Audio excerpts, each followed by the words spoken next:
Hello, everyone, and welcome to Textile Talks. My name is Devanna Robity. I'm the program director of the Schweinfurth Art Center. We are a multi-art center with exhibitions, workshops, and community events located in Auburn, New York. We host many fiber art-related exhibitions and programming, including our annual Quilting by the Lake Conference and our Quilts Equals Art Equals Quilts exhibition, which is coming up at the end of October, alongside Studio Schweinfurth workshops. Check out our website at myartcenter.org for upcoming exhibits and programs. I'm delighted to welcome you to this week's Textile Talk. It's a conversation about erasure with artist Quinn Alexandria Hunter. Textile Talk webinars are brought to you by the International Quilt Museum, Modern Quilt Guild, Quilt Alliance, San Jose Museum of Quilts and Textiles, Studio Art Quilt Associates, and the Surface Design Association. But first, we have a few housekeeping announcements. This is a webinar, so your screens and your mics are not showing. We welcome questions, which we'll answer at the end of all the artist presentations. Please submit them in the Q&A box located at the bottom of your screen. And you can also use the chat to talk to one another, but any question to be answered must be submitted at the Q&A. We are honored to bring you the free and inspiring Textile Talks programming. We respectfully ask you to be courteous when you engage with speakers, moderators, and other participants. Your chat comments can be seen by everyone. If you prefer not to see notifications from the chat, you can click on the chat button and toggle them on and off. So today, Quinn Alexandria Hunter is going to talk about her practice that centers uncovering and unveiling truths, digging into the histories of Black Americans to find spaces and memories that have been lost, erased, or covered. She also had a solo exhibition last year at the Schweinfurth called Here, Here. So we were very excited to see this work in person. She's an interdisciplinary artist from North Carolina. She completed her MFA work at Ohio University. She's an assistant professor at the University of Michigan in the Penny W. Stamp School of Art.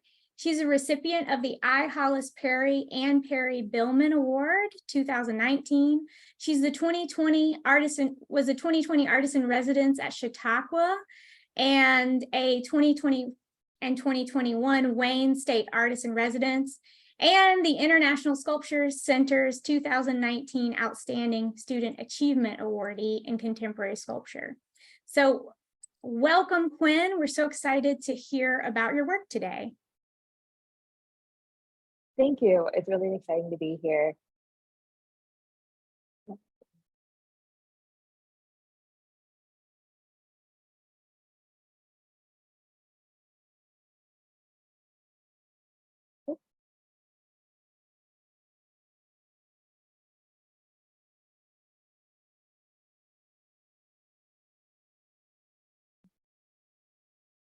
So again, my name is Quinn Alexandria Hunter, and today I'm going to be talking about addressing Black erasure in the contemporary and in historic spaces. So I'm a sculptor and performance artist as well as an educator. I received my MFA from Ohio University and my BFA from the University of North Carolina at Greensboro. I am an artist and a researcher. My artistic practice is heavily based on research involving Black history, specifically the erasure of Black bodies, either purposely from records or lost due to time. Art for me is this language to begin to visualize where words fail. It allows me to meld together poetry and factual information. It allows the past and the present to exist simultaneously in the same space.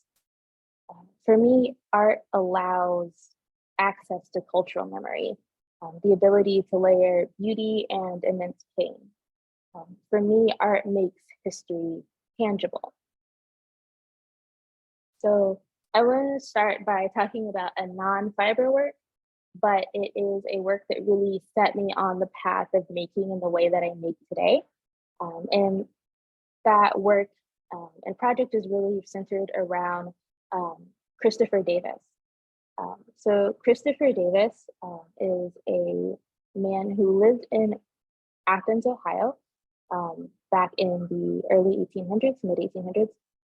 And so to start this story off, I moved to Athens, Ohio to do my MFA in the fall of 2017. If you're unfamiliar with Athens, Ohio is a very small rural university town with a population of about 25,000 when the school is in session. The population of this town is overwhelmingly white, with about a 5% Black population. And so coming to this rural space, I really wanted to find myself in the history and find a connection to the land.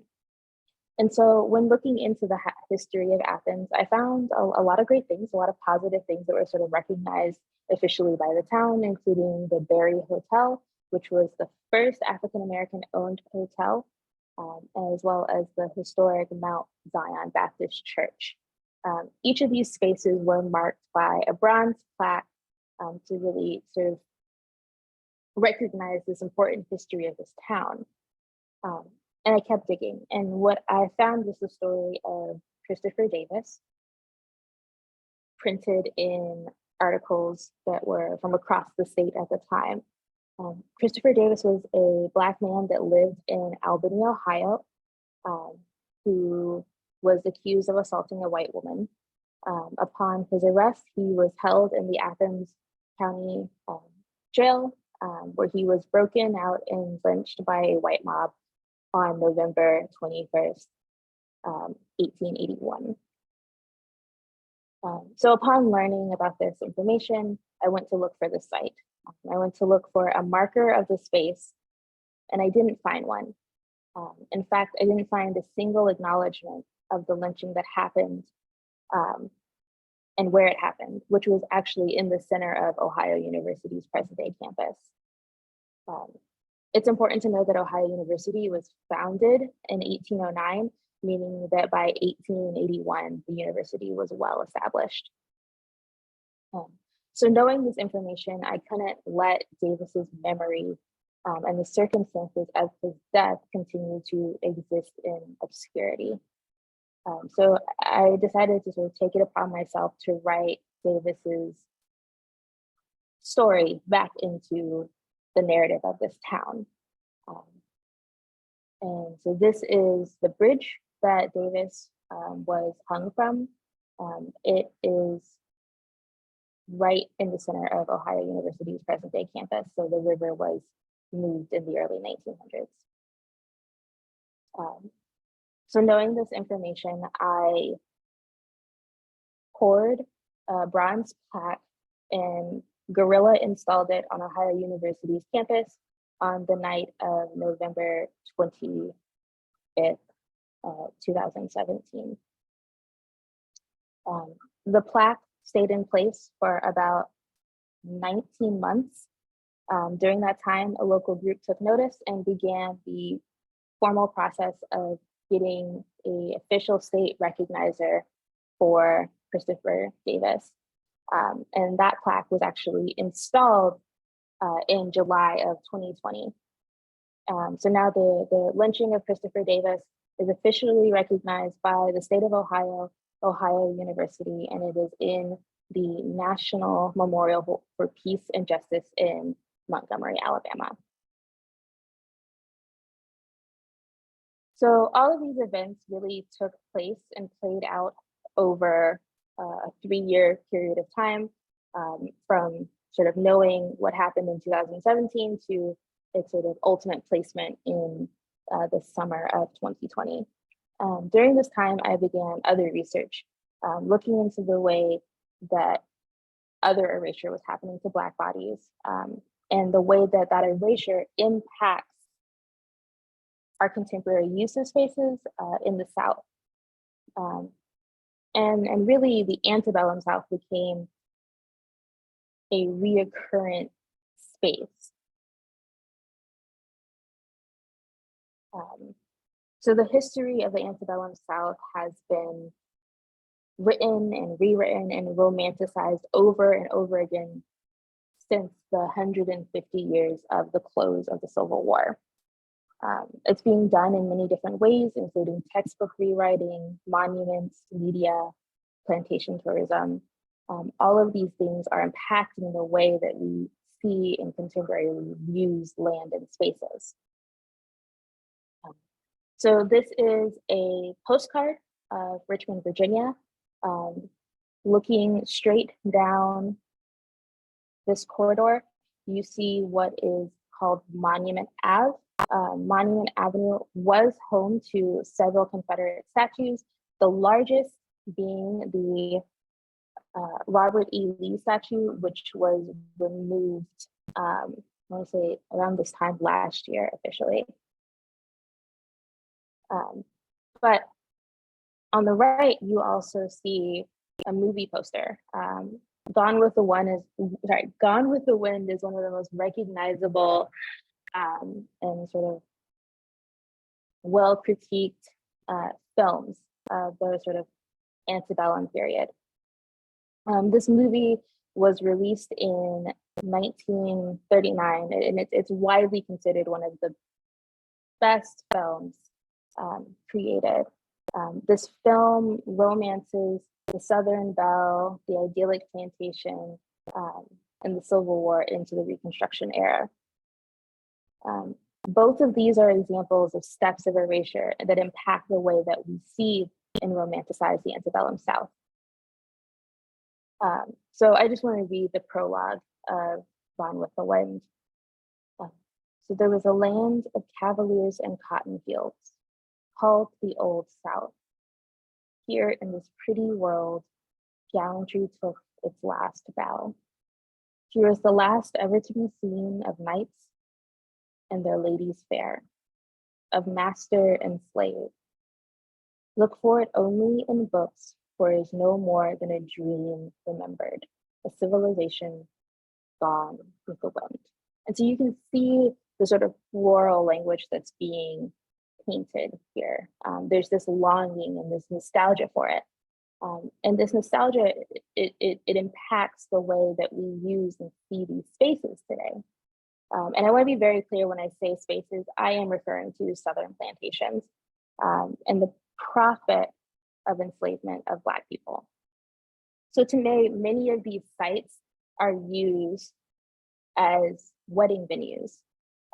And this is really leaning back into this romanticization. So what you see here is Scarlett O'Hara and Rhett Butler in this sort of idyllic painted world. And you sort of can see how that's impacted when we start to look at the way we use contemporary plantations. So pictured here is Nottoway Plantation in White Castle, Louisiana. Nottoway is the largest standing antebellum plantation. It's contemporarily used as a resort, a restaurant, and a wedding venue. In the 1850s, it was a sugarcane plantation with over 150 enslaved working its land. So on the left is a contemporary image, and actually on the right is an image that is courtesy of the National Register of Historic Places. So this image was taken in the mid-80s prior to its sort of reconstruction into this big grand event and venue. The next plantation that I'm showing you is Everhope, or Twin Oaks Plantation. It's self-described as big, bold, and beautiful. It is used in the contemporary as a bed and breakfast as well as a wedding venue. In the 1850s, it was a cotton plantation that enslaved 27 people. So these sites have to go through extreme erasure to be used in these ways. There has to be erasure in order to have these beautiful moments in a place that is of such grand historic pain. I do want to note that the sites that I'm talking about today are all on the National Register of Historic Places. These documents are free and open to the public. And these documents publicly note the enslavement of Blacks on these properties by ways of census. So in going through these records, I began to work on the project, I Hear You Now, I See You Then. So I hear you now, I see you then serves to uncover, elevate, and challenge the erasure of labor of bodies of enslaved African American, and particularly enslaved African American women in the Antebellum South. So these are art objects that refer to the luxury objects that were able to be purchased from the profit made of enslaved labor. Each of these objects are tailored to a specific plantation that is contemporarily holding weddings. So the first site was the former site, Nottoway Plantation. Each of these objects are made with artificial hair integrations or hair weave, thread and hair ties. Select pieces include my own hair. And so these images that are featured on the rugs are images of what was sort of growing on the land at the time. So this particular image is, this particular rug and chandelier set is referencing the the entryway to Nottoway Plantation. It is 10 by 8 feet, and the chandelier references a chandelier that is hanging in Nottoway Plantation's ballroom. The images themselves, depict growing sugarcane leaves and sugarcane cutters, as well as a pile of sugar at the bottom. So it's referencing very specifically the land and the crops that were grown on these particular plantations. So each of these rugs are made through latch hook, and I'm individually pulling the hair by hand in each individual loop. And so I'm interested in using hair weave in particular because by using a material that is so ingrained and socially connected to the Black female body, I'm reinscribing this sort of historic labor into a place that it's being sort of challenged and erased from through our contemporary use of it. The next set is from Magnolia Plantations in South Carolina. Magnolia Plantation and Gardens is actually one of the oldest plantations here in the States. It refers to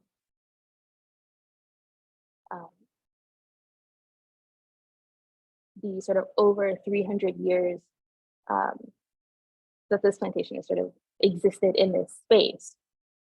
It saw both the Revolutionary War and the Civil War. It's contemporarily used as a museum and tourist attraction, as well as a wedding venue.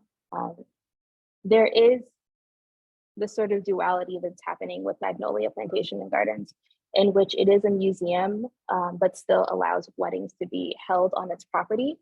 And it also has sort of a separate tour that you can opt into for the sort of enslaved history, but it's not part of its sort of main tour. So it's something that you have to opt into, which is also this sort of form of erasure in the way that they're separating the two tours.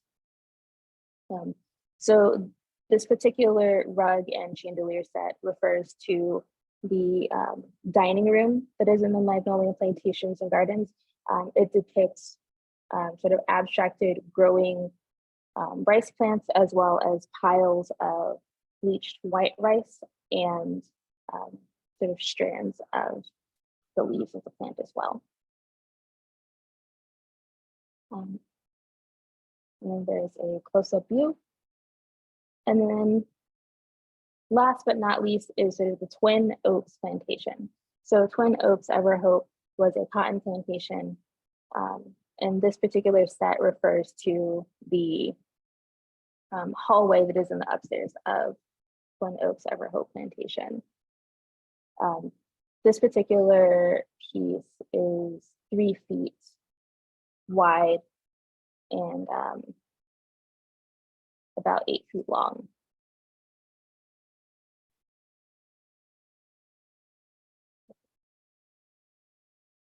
So the accurate memory of these spaces is important because it impacts the relationship and how we view, use, and ultimately consume these properties and spaces in the contemporary. It defines not only our relationship with the land, but our understanding of how we came to be, and how we arrived at where we are and what inevitable truths that we decide to stand on and face.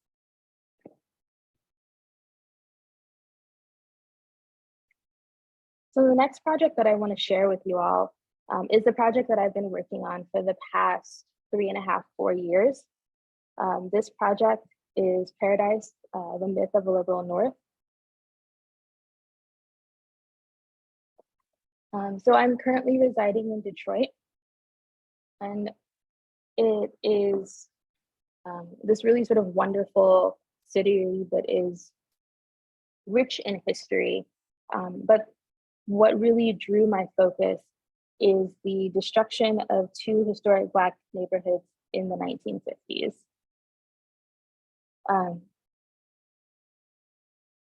So Detroit's Paradise Valley and Black Bottom neighborhoods were 2 historically Black neighborhoods that were completely razed for the highway that you see here, 375 and 75.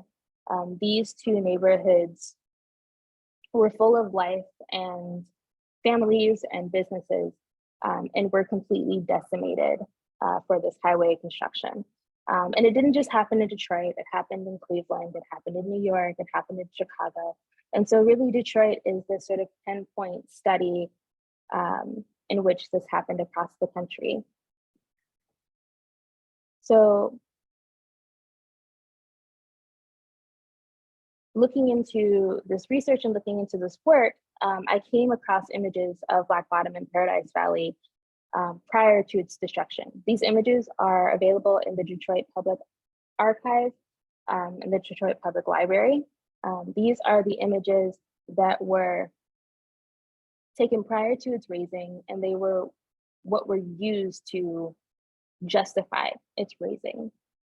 And so people looked at these images and decided that this wasn't worth keeping and this wasn't worth saving. And so taking these images from the public library, and then I decided to weave them. So these images were then taken and woven on a digital jacquard loom. And I then took the images and altered them. I began removing signs of life from the image, taking apart the neighborhood and sort of removing piece by piece, much in the way that these families and communities were forced to sort of leave their homes and the spaces that they created. I'm really interested in the sort of violence of that removal, the violence that it takes to be able to decimate a community. And so you can see in these images just how sort of frayed they become. And these are right after they were cut. As time moves on, the sort of fracturing becomes more present, and that sort of wound in the piece becomes more visible as well. So there are over 1,000 images, and I chose only 14 to work with. And these were sort of the 14 that felt the most community oriented. These images are from an exhibition in which you can sort of see the way that they flow into each other and around the space.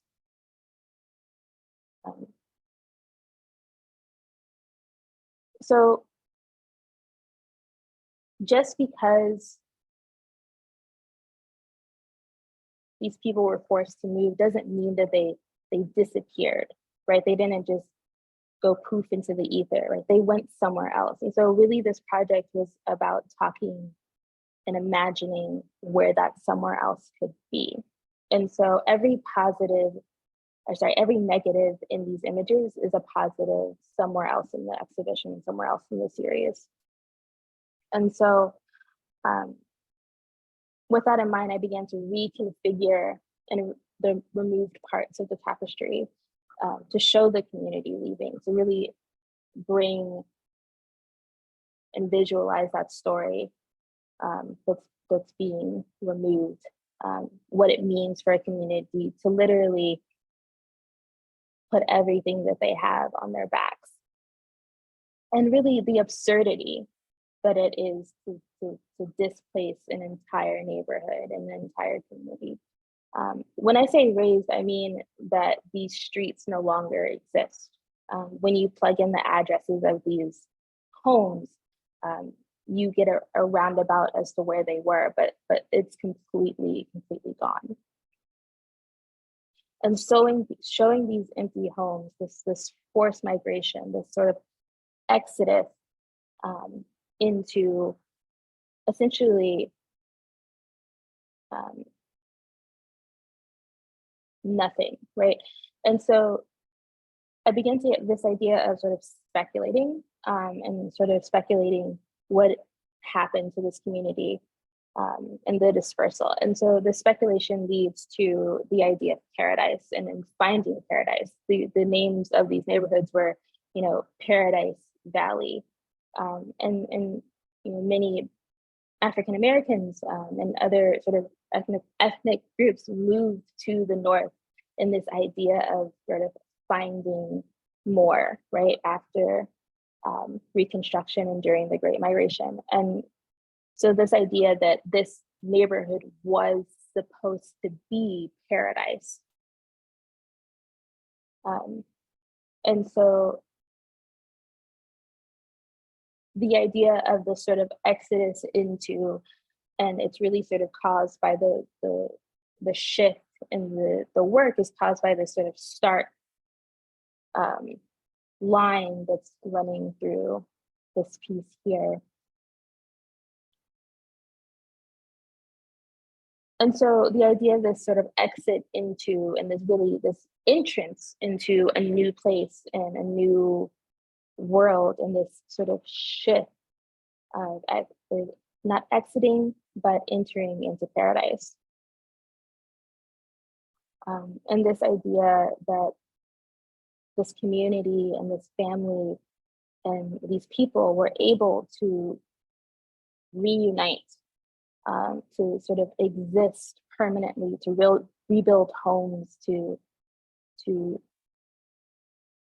live, right? And this is my favorite piece of all of the work. And it's called Love is a Home You Find Again and Again. And it's this sort of reunion between this small child and these other sort of older children. And it's in these moments of finding connection and finding paradise that I'm most interested in when I start to think about and speculate what happened in these sort of speculative reimagined futures of this community. That they can sort of reunite and exist permanently in a space of their own creation to sort of enjoy and to grow and to live.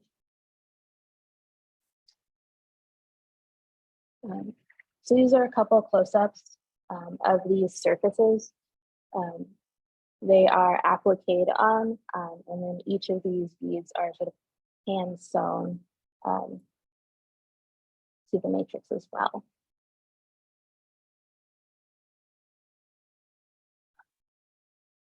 But this idea of paradise is a false one, right? We all sort of know that the idea of a diaspora is permanent, that the diaspora is a permanent space. It's one that you can enter, but you can never truly leave. That the idea of tracing a lineage back only so far, because there is this huge gap in the erasure that happened within the history of African Americans. And so really the idea of paradise is starting again and really being able to find a way through. And so this diptych is the true paradise are the ones that we have already lost. And it's really referring back to that idea of the erasure and the sort of loss.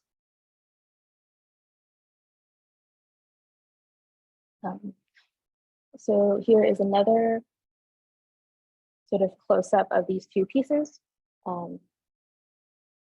Just some technical, this is crocheted, and then the rest is applique and hand beaded in sequence.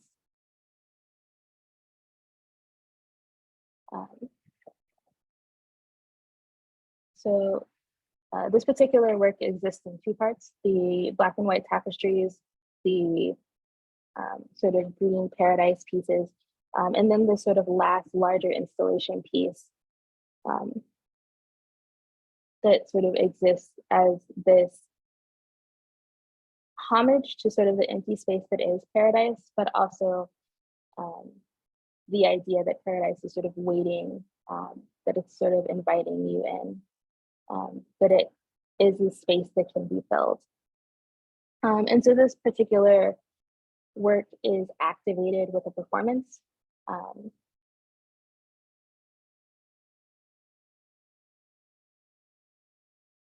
And during this performance, I sort of engage with the audience. I offer them pieces of a textile, freshwater pearls, and this idea of sort of being satisfied in this place, to be satisfied in this space. And the sort of beauty and pain and resilience that sort of exists in paradise and in communities. And so during this performance, I offer and make these small offerings to the audience. And whether the audience takes them or not is up to the individual. And then I move through these sort of stages of grief, of mourning the idea of paradise as well.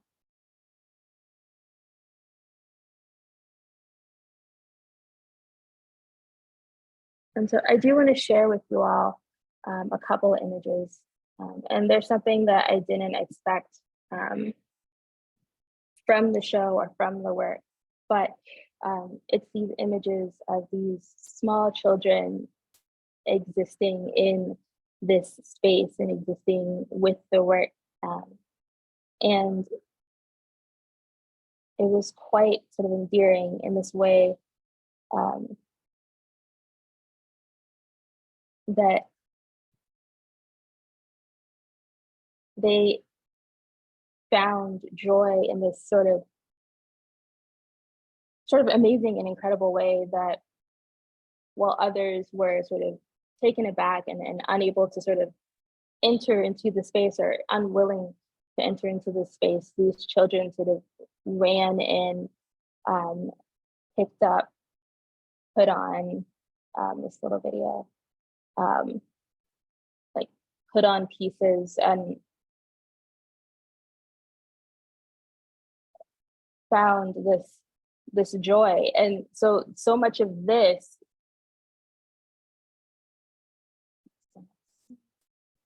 is this. These are the same thing. And it's something that was incredibly unexpected, and something that I don't have words for.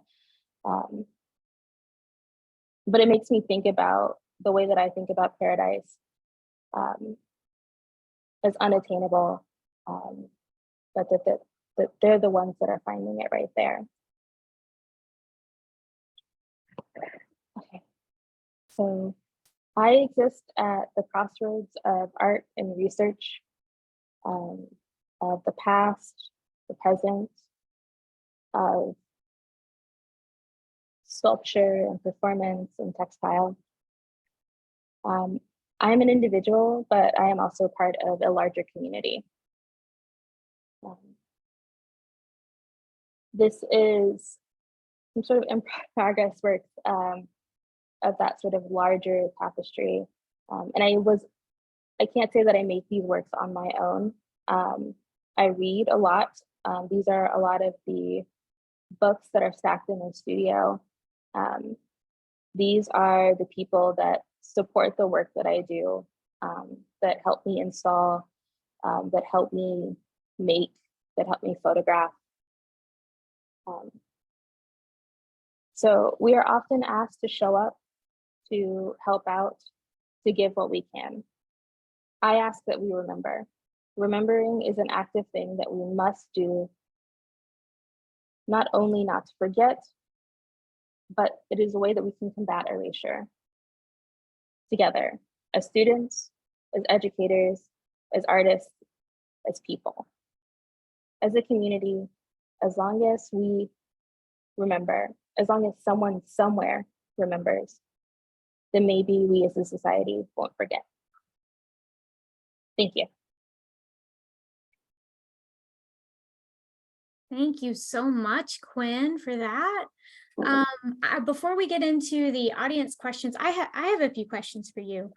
Because your work is dealing with these difficult topics, especially the works that we had on view, the rugs and the chandeliers, how do you sort of balance constantly like working with this heavy topics? I have friends who also kind of work with like that kind of material as well, and they feel emotionally exhausted sometimes. And so I wanted to ask you, like, how is the process healing for you, or is it in some ways, difficult? Yeah, that's a great question. And I think that's why I mentioned the community that I work with and the people that I have conversations with, right? If I was in my head all the time and only reading these books and not having conversations, these are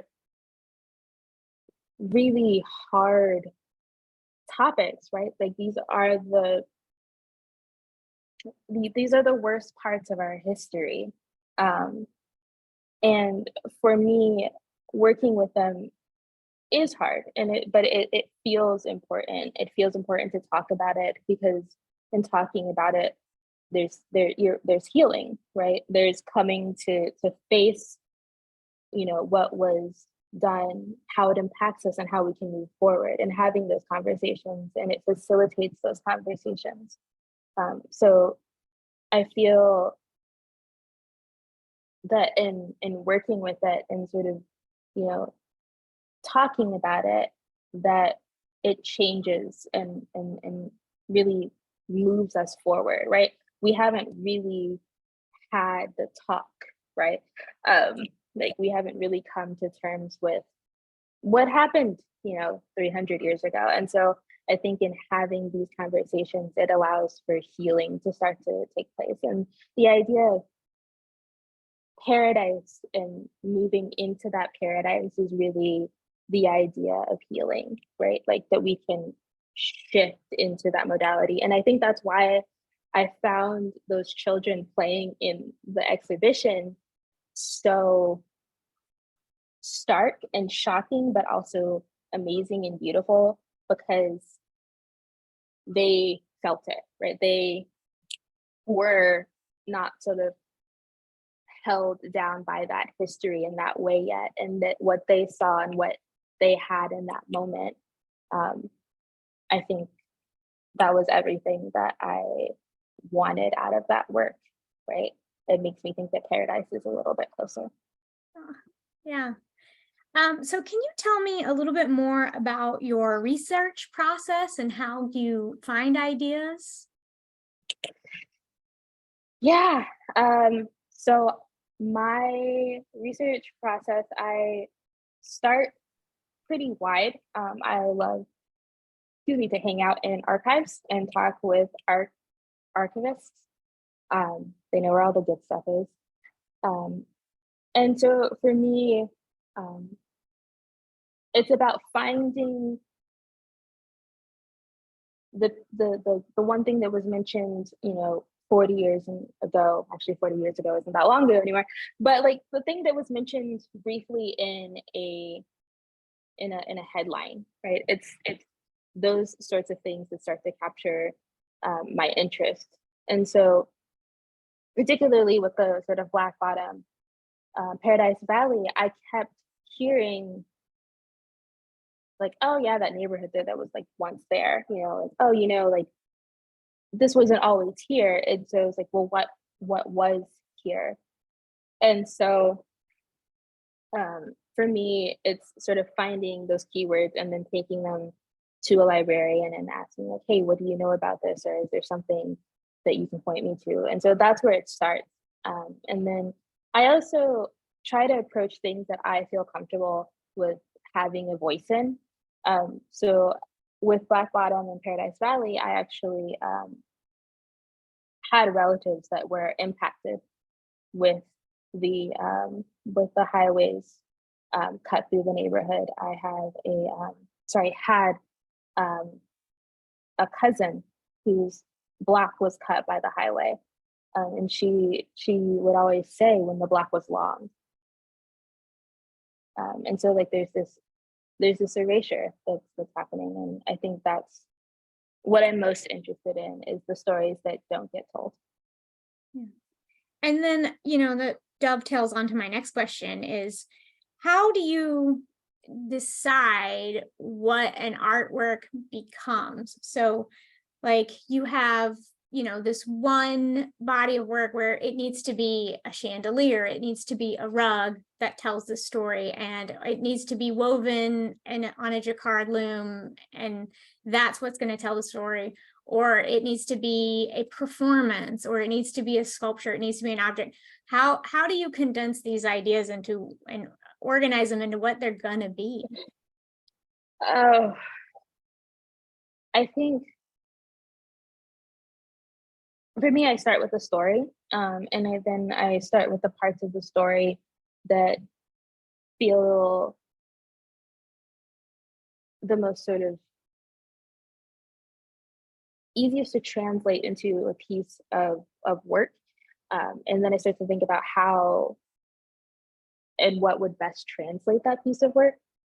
So for instance, with I Hear You Now, I See You Then, you know, there are these big, you know, beautiful optic things that exist in these spaces, and they exist permanently, or to a certain extent permanently in these spaces, and they're objects of luxury. And so recreating those objects in felt like the most sort of one-to-one ratio. And when I'm trying to reinscribe something that was erased from that place, why not replace something that is in existence in that place? So that's sort of how I came to that particular instance. And then with Black Bottom and Paradise Valley, it was very much the idea of what stories are told and how they're told, and what stories of importance. So historically, the idea of an important story would be featured in a tapestry, this sort of wall-hung, large, sort of, you know, story. You know, like what's important is on the wall and it's in this form, and in paintings too. But I wanted to take the idea of this story that wasn't known, that wasn't considered important, and use that history and that sort of weight of that history to sort of show the importance of this story. So those are how I kind of came to those.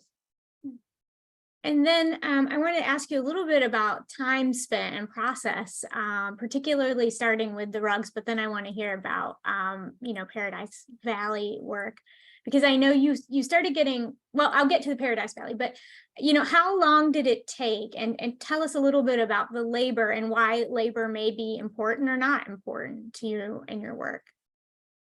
Yeah, so the 6 pieces that you saw in I Hear You Now, I See You Then, the rugs and the chandeliers, those took just over a year to make, those 6 pieces alone, because it is so much about, well, it's Latchhook, and for anyone that's done Latchhook, you know, the sort of time and effort that it comes in sort of pulling things through matrices. But it's really, what I'm interested in is the labor, the idea of using your own physical body to create something and sort of dedicate that labor to that process, as an act of remembrance, as an act of reinscribing the labor and historic labor that's been lost with my own sort of contemporary present day labor. And then with Paradise Valley, I mean, for those who, you know, didn't experience the exhibit in person, and we only had a portion of it here at the Art Center, as you walked past the works, they slowly got more and more, I'm going to say, intense visually, like more sequins, more beads. And then, you know, you've shown those last pieces that weren't on display here that were just really heavily worked. Can you talk a little bit about why they kind of became, like, I'm going to use the word mega objects towards the end there? Yeah, so I'm glad you noticed. There is this transition that's happening within the works. So the entire series is 45 pieces, and they become more and more sort of overworked, and the surfaces become beaded and bedazzled and jeweled. And really, it's about this idea of like fictionality, that the deeper that you get into Paradise, the sort of less grounded in reality it becomes. In the beginning, there's the images, and those images sort of ground it to reality. But by the time you get to the very last piece, it's sort of completely fabricated. It becomes this sort of intangible, unreachable, inaccessible space. Yeah. What I really like about that body of work, and what I enjoyed about having both, we had the I Hear You, Now I See You Then, and the Myth of the Liberal North series kind of together, was how it unified these geographies with, you know, saying like, oh, it's just the South, or it's, you know, but there's these issues going on all over the country. I love that. And that was my other thing, and sort of bringing into my next topic, that there was a feeling of hopefulness that the Paradise Valley kind of started moving into. And you know, how do you feel about hope? Like, it's a vague question, but like it can feel very dark sometimes. No, I mean, I think hope is this, there's always hope, right? Like hope is like, sometimes hope is this little ball that you hold to yourself, and sometimes it's, you know, as big as the room. But it's this sort of growing and expanding and contracting thing. You know, growing up, people used to say hope is a 4-letter word. And so for me, I think Paradise, Myth of the Liberal North, like, it's this critique, but it's also this like cautiously hopeful thing, because Paradise does exist and it is out there somewhere. We just can't reach it right now. And for me, I think hope is always there. There's never no hope, right? Hope is always in the room, even if it's as small as a speck of dust. Yeah, that's what I loved about that body of work. I'm going to move on to some questions from our viewers. One person asked, were you able to actually find any of the removed people and interview them? Removed from Black Bottom and Paradise Valley. Yeah, so the people, so actually I do want to make note, there is a project that is done by a researcher who is here in Detroit, who was able to document some of the voices of the people that were removed. But it's important to remember that this happened in the 40s and 50s. And a lot of the adults who really would have remembered the neighborhood have since passed on and transitioned. So I was able to listen to the interviews, but I wasn't able to directly speak with people that lived in the neighborhood. I was able to actually though meet some of the children of people that lived in Paradise Valley and Black Bottom, and so that was a really wonderful experience. Yeah. And then I guess my last question before we kind of tie this all up is, what's next for you? Do you have anything exciting coming down the pipe, or do you have any ideas or research that you're looking into? I have several little things that I'm that are sparking interest. One is actually, I'll share with you all, is this book that was published in the late 1800s called What Miss Fisher Knows About Southern Cooking. And it's the first, it's the second. There was a book published back in the earlier in the 1800s, but for the longest time, it was the first book published by an African-American woman. And it really digs into essentially Southern cooking. And I'm from the South. I am a sort of born and raised Southern girl. And so I am really interested in the idea of the domestic space in Southern cooking and what can be sort of brought about in the idea of women labor cooking in the South. And then I'm also looking into Black cowgirls. So. Okay. I didn't know about Black Cowgirl, so I'm excited about that. That's awesome. Cool. All right. Well, thank you so much, Quinn. This was a wonderful lecture. It was so inspiring and very informative. We so appreciate you, spending time with us today. So, thank you to our sponsors and to SACWA for hosting us. This recording will be available on YouTube next week. Next Wednesday, Textile Talks will host Quilters Take a Moment, Then and Now, presented by the Quilt Alliance. So thank you all for coming.